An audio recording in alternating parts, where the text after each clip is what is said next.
Mutin tulung kono ati kula boten srana amung ditinggal lunga Mbah Mutin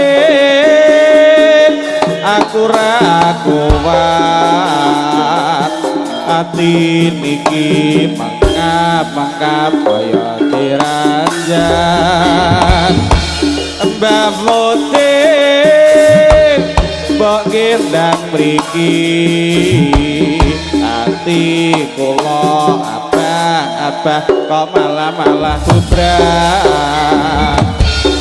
Mbah Mutin ndang tepokno ati kula bodhegan ora karuan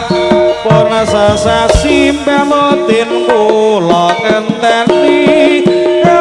nganti kuru kula mboten saged turu pun sawulan Mbah Mutin kula cirakat mboten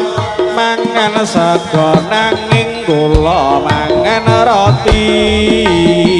kawan minggu Mbah Mutin kaya setahun eti saya bingung anane amung kemrungsung ndang rabekno Mbah Mutin ndang rabekno kula mboten kiyat ngrasake nikmating donya